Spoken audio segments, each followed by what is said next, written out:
can people just say that he dived? Kane dived. I mean, the commentator was saying, "Oh, but maybe he put his body there and everything." Fair play to Neville. I always get the brothers confused. Fair play to Neville. Neville just said, "Yeah, dive," but because the commentator is English, he's the English king. Kane dived. It happens. Italians invented it. It happens. He dived. Just that he is crap at diving, so it looked like if he was trying to do like a flipping belly flop. Um, this was a game in which Arsenal should have won this game. I mean, if Arsenal played with the proper lineup in the first half, they did in the second half, they would have won the game. I feel for Tottenham, there are issues. Yes, they went 2-0 up, but they went 2-0 up based on fortuitousness and just based on good fortune, not really based on their good quality play. And I think we have to really question how good is this Pochettino side, especially going forward and at attacking. And for Arsenal, Emery, you keep changing the lineup. Why do you keep changing the lineup? It doesn't really make any sense. So I think from Tottenham's point of view, we have to question Pochettino because even if you're under pressure against a team that's someone that's attacking you, if on the training ground you had instructions or a strategy to counter attack, which most teams should have, you would be able to try and beat the press because Arsenal were putting a lot of men forward, but Tottenham they literally do not have any ideas of how to now play out. So for Pochettino, as good as he is with his teams for organization, being structured, defensively organized, they don't have any offensive ideas. There isn't an offensive system they can go through. So when they were really deep and everything is like, okay, what is now the system of passing the ball out, playing the ball out, trying to beat the press, the ball over the top, who's making the run to try and actually beat Arsenal's high line? There was nothing there for them. And for Arsenal, Emery, pick your team. There is no reason whatsoever that Danny Ceballos did not start this game. Danny Ceballos might arguably be one of Arsenal's best players. And this was a game calling for him because even when Tottenham scored, Arsenal were dominating the game. The midfield should be Torreira, Guendouzi, and Danny Ceballos. Xhaka is trash.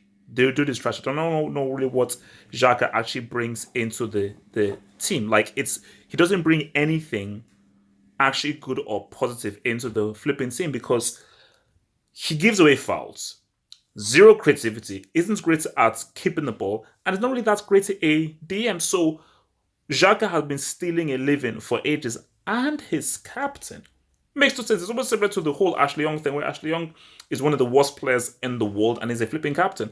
So I think for Emery, you have to keep your team. Like Aubameyang must play through the middle, Lacazette and Pepe play in behind or as inside forwards, and then you have your wing backs going through and Torreira and Guendouzi hold the midfielder.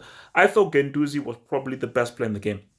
Lacazette was good, but I thought Guendouzi was quality. So yeah, for me, Guendouzi was that good at the game. Brick of the game, Sissoko's shooting. I mean, look, Sissoko just has to be banned from shooting. It's very simple. Like, it's so obvious. And I just think that's what they should tell people that Sissoko just don't go in those last third areas. If in the last third area, when you get the ball, give it to someone. Unless you're literally 2 yards away or an inch away from the goal, even then, still try and look for the pass. Because this the amount of times this guy actually misses from the last third is crazy. It's ridiculous. So I think this was definitely a point gained for Tottenham, 2 points lost for Arsenal because Arsenal should have won this game. And I think people have to look at Emery and say, I know you like changing the setup, keeping people on their toes, but it might actually be detrimental to the team because I think what would be effective and good and positive for the team and helpful is everybody knows what role they are playing because I think they have a very good player in Pepe and they have a very good offensive attacking line. And I think if you just have a consistent lineup going forward, I think this team can be money. Yes, they need better wing backs, but they can be doing money. For Tottenham, it's something I've just really noticed that, yeah, they're defensively good and everything, but this Tottenham team rely on their individuals and individual brilliance. How good are they at actually creating situations, creating ideas, creating goals for themselves, creating opportunities for themselves? Not that good. So, yeah, man, a lot of questions over how this Tottenham team under Pochettino operates when going forward offensively. You take Eriksen out of this team, they have zero flipping creativity.